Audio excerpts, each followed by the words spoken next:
Hello, people. Welcome back. So, I am on my campus or in school, let me put it this way. And you can see I have this big relaxing spot all to myself. So, it's more or less like a bed. So, I'm here, I'm sleeping, right? So, somebody asked me about some documents that I use at the embassy in Cotonou and how I managed to come to the Netherlands. So I will be talking about this, and I want you to understand that it's not going to be easy. Okay, nothing is easy. I left Cameroon to Benin in Cotonou because I wanted this visa. Not so. So right now I'm in the Netherlands. Okay, let me tell you the changes that occurred during that time. So many things have changed. Initially, many people have been asking me if there was a visa interview. I will be answering the questions the way they came, okay? So you can also learn from what you don't know. Well, on this channel, I've talked about many things that occurred during that period, and I want to also make you understand that if you check my videos very well, you are going to see videos on the my journey. Let me start from the application I did, my journey, and what else, the amount of money and how the processes went. But I want to tell you about some few things that occurred when I went to Benin to apply for the visa. I wasn't asked any question at the embassy except there is one question I was asked anyways. The visa officer asked me if I'm on a scholarship. So I told him I'm not on a scholarship. They don't even waste time. I didn't waste up to 6 minutes inside the embassy in Cotonou here. What is flying on here? Anyways, there are some petty insects. So as you can see, I'm outside. This is the view somewhere in my school. I just want natural lighting today. So when they asked me if I had a scholarship, I said no. They asked the name of my school. I told them because before you even go there to the embassy, they have your details on their system. Because remember, it is your school applying for your visa. That's why sometimes you ask people, they tell you that, oh, I'm on sponsorship, but you may not understand what type of sponsorship they are talking about. All right. So you should always remember this. When somebody tells you they are on sponsorship in the Netherlands, just know that their school did their application for them. So that was what happened with me. So when they asked me that question, I told them, no, I'm not on scholarship. They then asked for my passport and my visa acceptance letter my school sent to me, because when you do everything, when you get admissions and the school asks you to pay the money into their bank account, there are videos I've explained all these things before. Please check the channel. When they ask you to pay the money into their bank account, they would also give you some papers to sign. I think there are two of them. When you sign, you upload them to your study link portal, or is it your IGO portal? I can't remember. Then after that, they will now apply for your visa to the Dutch government.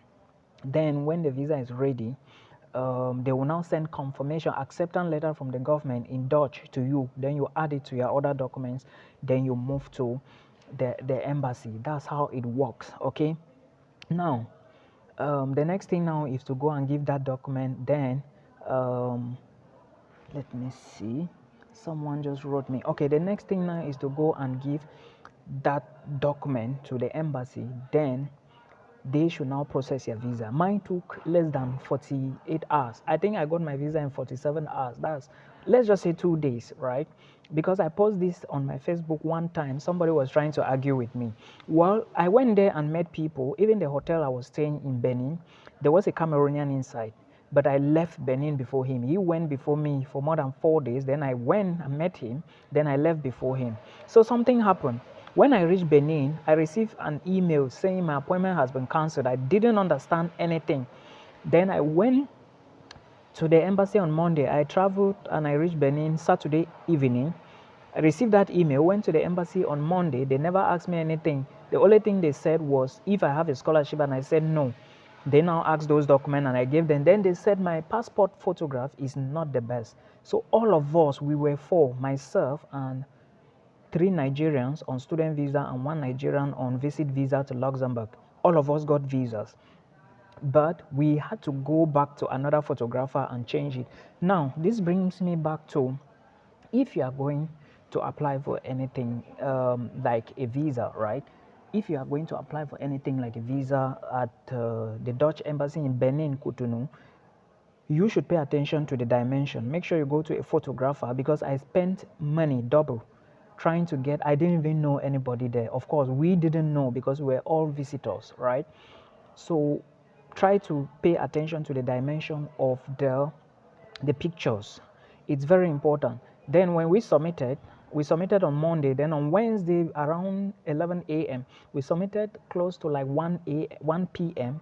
on Monday. Then around Wednesday 11:30 something, I received an email saying I should come and collect my passport. Then I had to go on Thursday. Yes, on Thursday, because they asked me now for these documents I want to tell you. Document number one, the embassy asked me to bring a bank statement from my sponsor. Initially, I paid part of my fees from Cameroon, then somebody paid the other portion from Europe. So I asked this person to give me his statement.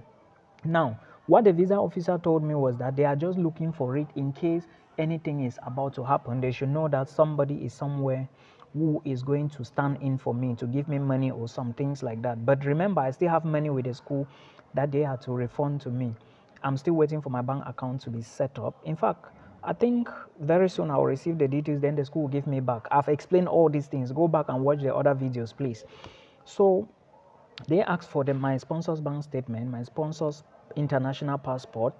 They equally asked for my sponsor's document to prove that he is a worker.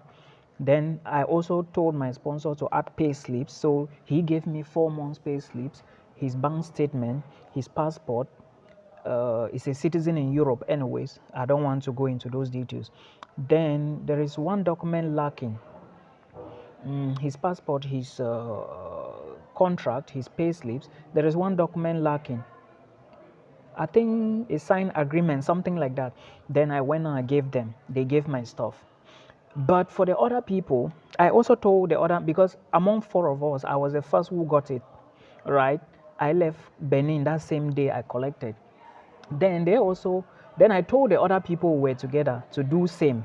In fact, we were told when we submitted our stuff, the visa officer told all of us, right? All of us who were coming to the Netherlands, one person is in Amsterdam, the other person is in Leiden. I am somewhere as well, right? Should I tell you? I'm in 20. So the other person who was going for visit visa, that one didn't concern him anyways. So I told these other people now to do the same, because we were told together to bring those things. But when they went there, they didn't even ask them. That is to say, you should just get ready for the upcoming semester. In case you are preparing to move to the Netherlands, you should know that that was what happened. But the other people, they didn't ask them. I hope you understand. So there are changes to immigration, and the Dutch government is also saying they want to change, they want to make the laws more stricter, and they want to maybe reduce the number of English programs to Dutch programs, because it's like the market is saturated, and also they don't have accommodation here. It was so hard for me to get accommodation when I came in. I actually slept in a hostel for almost 9 to 10 days, paid for it before I found accommodation, then paid for it, got a contract, then got my BSN number, got my residence permit. So I'm legal now. I can go to any European country now that I want, like any country in the EU that I like, or within the Schengen. I can go to Malta, Italy, Spain, Germany. I have everything. I can just enter. If I have my money for flight or train ticket, I'm just moving, right? So that's the advantage of a student visa, and I can also work 16 hours a week. So that is it. Now I'm just explaining this thing in case you are preparing to move to the Netherlands. First, know that it's expensive. Then secondly, understand that procedures are changing. Maybe before next year it will not be the same. Maybe before next year they will bring in another method. But understand that when you get admission in a university year, you have to pay the money they are asking you to pay if you really want to move to this country. All right, studies here is not hard, it's easy. More of interactions, more of group work, more of practicality, not just sitting in class and getting your head choked up. Okay, like right now I will be moving to a meeting. We have an event coming up, so we have to go get materials ready. All right. So please, in case you are moving to Europe, understand that this is a system. Do you see the laptop? I brought it here for a purpose. This one was given to me by my school. The one I brought, I came with it from Cameroon, got bad. I don't know why. I just entered here, boom, everything cast. So if you are coming here, try and bring a laptop. You cannot copy here without it. Secondly, start learning how to use it before you come to Europe. Do you understand? It's very important, so that at the end of the day you don't come here and you start. There are so many things I'm learning now which I didn't know, but it's very important for you to know that. I hope this helps you. We meet again in another one.